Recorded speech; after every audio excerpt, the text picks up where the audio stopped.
Salam kerahiman. Hari ini 3 Februari. Kita akan baca dari dua nomor, 231 dan 239. Kita siapkan waktu kita mau dapat pencerahan dari Tuhan.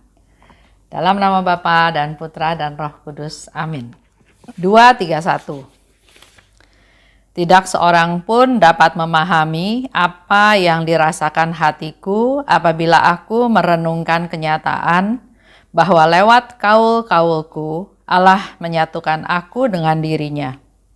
Allah menyadarkan aku juga sekarang akan cinta luar biasa yang sudah Ia miliki terhadapku sebelum adanya waktu. Dan dari pihakku, aku baru saja mulai mencintai Dia dalam waktu. Cintanya selalu besar, murni, dan tanpa pamrih. Dan cintaku terhadapnya muncul dari kenyataan bahwa aku baru mulai mengenal Dia. Semakin dekat aku datang untuk mengenal Dia, semakin bernyala-nyala, semakin membara cintaku kepadanya. Dan semakin sempurna tindakanku jadinya. Sementara itu, setiap kali aku mengingat bahwa dalam beberapa hari, lewat kaul kekal, aku akan bersatu dengan Tuhan, suatu sukacita yang tak terlukiskan membanjiri jiwaku. Sejak saat pertama aku mulai mengenal Tuhan, tatapan jiwaku tenggelam dalam Dia untuk selama-lamanya. Setiap kali Tuhan mendekatiku, dan semakin mendalam pengetahuanku tentang Dia, semakin sempurnalah cinta yang berkembang di dalam jiwaku. 239. Doa selama misa pada hari kaul. Hari ini aku menempatkan hatiku pada patena di mana hatimu, oh Yesus, ditempatkan. Hari ini aku mempersembahkan diriku bersama Engkau kepada Allah Bapamu dan Bapakku sebagai kurban cinta dan pujian. Bapa kerahiman, pandanglah kurban hatiku, tetapi lewat luka yang ada dalam hati Yesus. 1 Mei 1933, hari pertama. Kesatuan dengan Yesus pada hari kaul kekal. Yesus, mulai sekarang hatimu adalah milikku, dan hatiku seluruhnya adalah milikmu. Memikirkan namamu saja ya Yesus sudah merupakan kesukaan hatiku. Aku sungguh tidak akan dapat hidup tanpa Engkau ya Yesus, meski sesaat pun. Hari ini jiwaku telah lenyap di dalam dirimu, satu-satunya hartaku. Cintaku tidak memiliki hambatan dalam memberikan bukti cinta kepada kekasihnya. Kata-kata Yesus sewaktu aku mengikrarkan kaul kekal. Mempelaiku, hati kita berpadu untuk selama-lamanya. Ingatlah kepada siapa engkau mengikrarkan kaul. Tidak semuanya dapat diungkapkan dengan kata-kata. Permohonanku sewaktu kami telungkup meniarap dengan diselubungi pala, aku minta kepada Tuhan agar memberi aku rahmat untuk tidak pernah secara sadar dan sengaja melukai hatinya, bahkan dalam dosa dan ketidaksempurnaan yang paling kecil sekalipun. Yesus, aku percaya kepadamu. Yesus, aku mencintai Engkau dengan segenap hatiku. Setiap kali menghadapi saat-saat yang amat sulit, Engkaulah ibuku. Demi cinta akan Dikau, oh Yesus, hari ini aku mematikan diriku sepenuhnya dan mulai hidup demi semakin besarnya kemuliaan nama kudus-Mu. Cinta, demi cinta akan Dikau, oh Tritunggal yang Maha Kudus, aku mempersembahkan diriku kepadamu sebagai suatu kurban pujian, sebagai kurban penyerahan diri secara total. Dan lewat pengorbanan diri ini, aku ingin mengagungkan namamu, oh Tuhan. Aku menempatkan diriku ibarat kuncup mawar pada kakimu.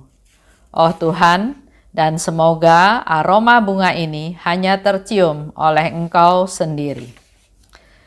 Itu yang akan kita bahas sama-sama di hari ini. Aku merenungkan kenyataan bahwa lewat kaul-kaulku, Allah menyatukan aku dengan dirinya. Waktu Suster Faustina mengucapkan kaul, ada kaul sementara, ada kaul kekal, dia mengikatkan dirinya 100% dengan Tuhan. Allah menyatukan aku dengan dirinya. Suster Faustina merasakan bahwa dia ditarik, dipanggil, dipeluk, diajak oleh Tuhan untuk bersatu dengan dirinya.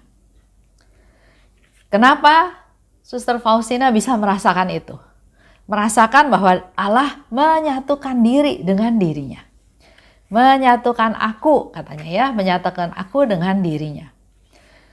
Menurut saya karena hidupnya Suster Faustina, tujuan hidupnya, seluruh prioritas fokus kehidupannya adalah bukan untuk diri dia sendiri, tapi untuk orang lain, untuk keselamatan jiwa-jiwa, untuk melaksanakan kehendak Tuhan, bukan untuk dirinya sendiri. Allah menyadarkan aku akan cinta yang luar biasa yang sudah Ia miliki terhadapku sebelum adanya waktu. Ini menjadikan satu kekuatan buat Suster Faustina bahwa dia merasakan bahwa sebelum dia lahir, Allah sudah punya cinta yang luar biasa kepada Suster Faustina. Sedangkan dari pihaknya Suster Faustina, aku baru saja mulai mencintai dia dalam waktu.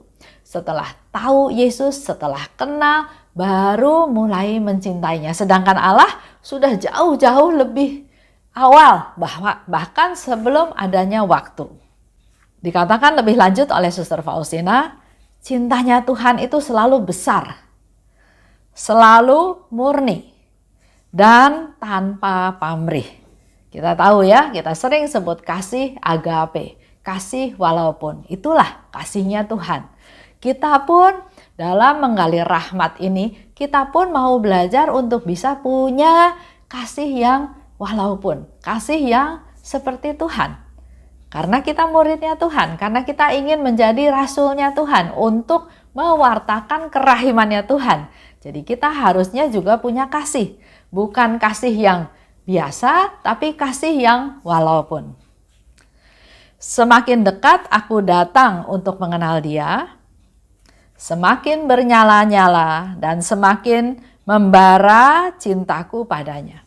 Jadi ada langkah proaktif yang harus dilakukan oleh Suster Faustina. Begitu pula oleh kita semua.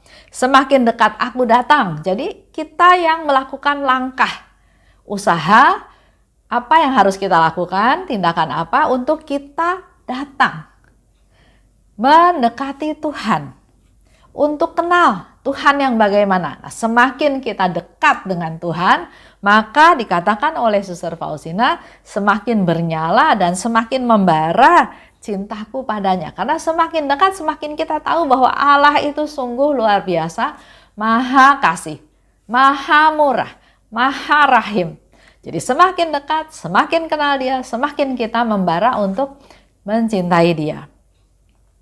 Dan kalau sudah kita bisa lakukan itu, dikatakan oleh Suster Faustina, maka semakin sempurnalah tindakan-tindakan kita. Kita mungkin sering ya melakukan sesuatu, misalnya melakukan suatu perbuatan baik. Tuhan bilang berbuat baiklah dan kita melakukan perbuatan baik. Tapi yang terjadi, orang itu bukan berterima kasih, tapi dia merasa tersinggung. Merasa tidak mampu sehingga kita berbuat baik padanya. Merasa dihina, dilecehkan, dikecilkan. Kita nggak ada maksud seperti itu, tapi orang itu menerimanya seperti tersebut. Nah, dengan kita semakin dekat dengan Tuhan, semakin kenal Tuhan, semakin cinta kita membara terhadap Tuhan, maka dikatakan oleh Suster Faustina, semakin sempurna tindakanku. Jadi bukan hanya idenya adalah berbuat baik, tapi kita menjadi semakin bijaksana. Perbuatan baik ini kita evaluasi dulu, apakah dengan kita berbuat baik, kita melakukan sesuatu yang baik untuk orang itu. Jadi tetap harus dievaluasi, timing harus ada. Kapan waktunya? Saatnya, momennya, situasinya, keadaannya yang dia sedang hadapi juga. Jadi bukan hanya sekedar pokoknya Tuhan bilang saya harus berbuat baik, saya berbuat baik. Ya, tapi harus dilihat. Segalanya dilihat dengan lebih bijaksana sehingga dikatakan semakin sempurna tindakan-tindakan kita. Kalau tadi dikatakan, Suster Faustina katakan ya bahwa kasihnya Allah itu sudah begitu luar biasa kepada Suster Faustina sebelum adanya waktu. Sedangkan Suster Faustina mengasihi Tuhan baru mulai pada waktu dia kenal Tuhan dalam waktu. Saya nangkepnya adalah bahwa Tuhan itu begitu mengasihi Suster Faustina. Bahkan kalau kita ingat, di dalam keluarga Suster Faustina, anak pertama susah lahirnya, anak kedua susah juga sambil merenggut nyawa ibunya Suster Faustina. Tapi pada waktu lahir Suster Faustina lahir yang ketiga, semuanya dilancarkan. Bahkan mamahnya bilang, Suster Faustina itu seperti membuka jalan rahim ibunya untuk melahirkan adik-adiknya yang kemudian sampai 10 orang. Tuhan buka jalan melalui kehadiran Suster Faustina di dunia. Ya, itu luar biasa kasihnya Tuhan. Buat kita semua, kembali lagi ke cerita tadi ya, buat kita semua, kita harus punya usaha. Maksudnya harus berusaha supaya bisa semakin dekat dengan Tuhan, datang pada Tuhan dengan membaca Alkitab, dengan sering berdoa, dengan melakukan jam kerahiman, dengan banyak hal ya yang kita bisa lakukan supaya kita menjadi semakin dekat dengan Tuhan dan juga otomatis semakin mengenal Tuhan. Lewat kaul kekal, aku bersatu dengan Tuhan. Suatu sukacita membanjiri jiwaku. Ada satu pengalaman istimewa di mana pada waktu dia mengucapkan kaul kekal kepada Tuhan, dia merasakan dia bersatu dengan Tuhan dan sukacita itu membanjiri dia. Bukan hanya sekedar sukacita tapi banjir ya, luar biasa, tidak terhitung. Setiap kali Tuhan mendekatiku, semakin mendalam pengetahuanku tentang Dia. Semakin sempurna cinta yang berkembang dalam diriku. Nah, ini juga sama. Kita semakin dekat dengan Tuhan untuk kenal Tuhan, tapi sebaliknya, semakin juga Tuhan mendekatiku, otomatis kita harus membuka diri. Semakin Tuhan dekat denganku, maka semakin dalam aku mengetahui. Pengetahuanku menjadi semakin dalam, menjadi semakin luas ya tentang Dia, dan semakin sempurna cintanya Tuhan berkembang dalam diriku. Ini menjadikan masukan buat kita semua bahwa kita harus mengalami suatu proses. Nggak ada yang instan, nggak ada yang deket Tuhan langsung kita kenal Tuhan, langsung kita cintanya membara. Tapi ada proses. Begitu pula Tuhan sampai mendekatiku juga pasti melalui proses pertumbuhan iman dan apa yang kita lakukan dalam hidup kita sehari-hari. Ada proses ya, dari yang tidak sempurna menjadi semakin hari semakin sempurna.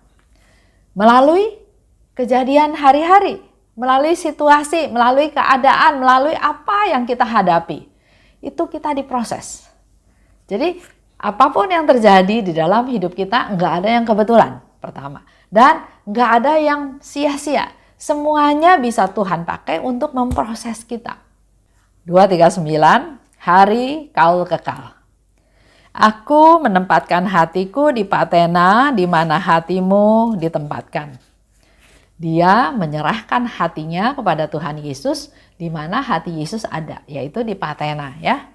Aku mempersembahkan diriku bersama engkau kepada Allah sebagai kurban dan pujian. Dia berserah, dia pasrah, dia menyerahkan seluruh keberadaan dirinya kepada Bapa. tapi disatukan dulu dengan Yesus. Aku mempersembahkan diriku bersama Engkau, Yesus, kepada Allah sebagai kurban cinta dan pujian. Jadi persembahan dirinya itu sebagai ungkapan rasa cintanya dan juga pujian kepada Bapa. Bapa kerahiman, pandanglah kurban hatiku, tetapi lewat luka-luka yang ada dalam hati Yesus. Jadi Suster Faustina minta kepada Bapak untuk memandang dia, melihat dia, kurban hatiku katanya. Tapi jangan langsung, tapi lihatlah melalui luka-luka Yesus. Jadi gambarannya kalau ini Allah Bapa, ini Suster Faustina, di tengah itu ada Yesus yang Suster Faustina minta Allah Bapa melihat Santa Faustina melalui luka-lukanya Yesus, melalui pengorbanan Yesus, melalui apa yang Yesus lakukan untuk menyelamatkan kita semua. Kalau kita ingat doa Koronka ya, kita ingat doa Koronka. Di sana dikatakan demi sengsara Yesus yang pedih.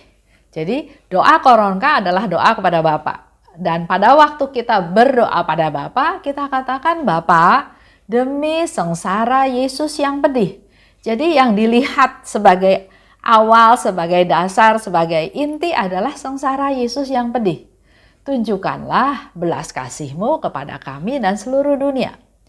Jadi menunjukkan belas kasih kepada kita semua dan dunia bukan karena jasa kita, bukan karena kita layak, tapi demi sengsara Yesus yang pedih, demi Yesus yang sudah bersengsara, demi Yesus yang wafat di salib, demi Yesus yang mau dicambuk, menderita untuk kita.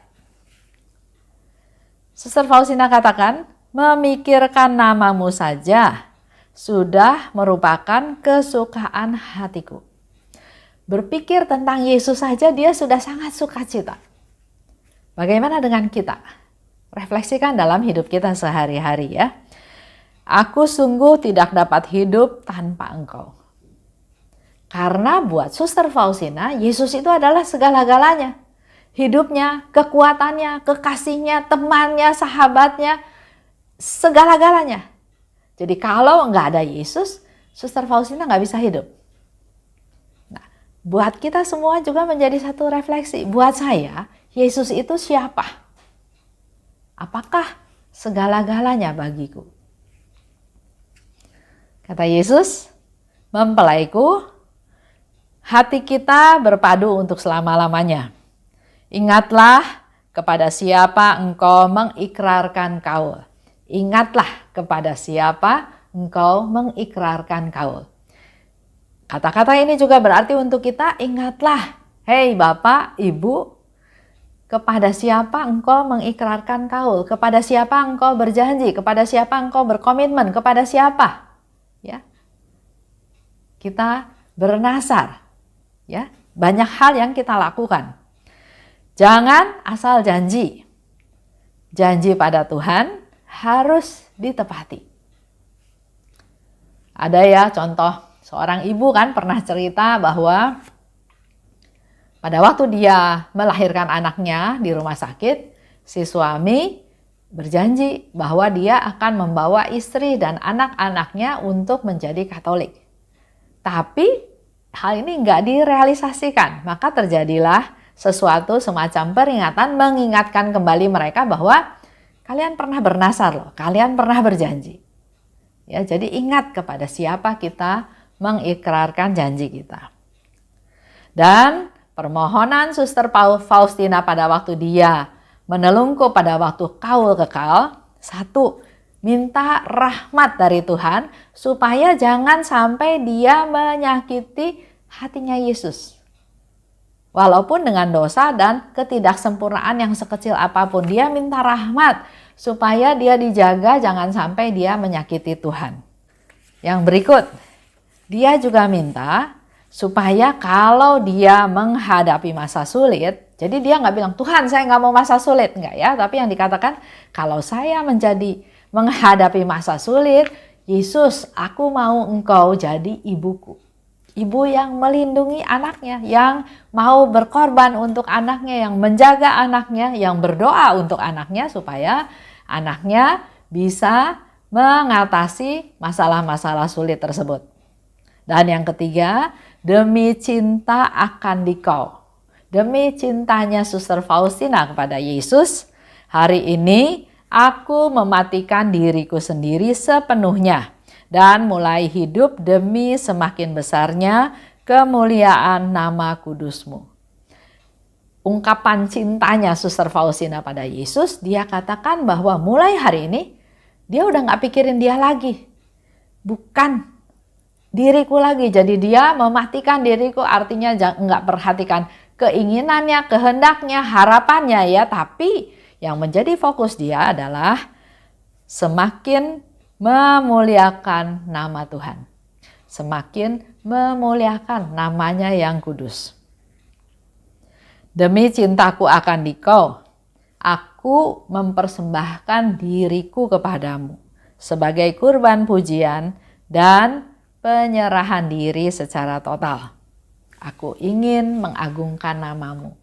Jadi ini ungkapan cinta dari Suster Faustina pada Tuhan.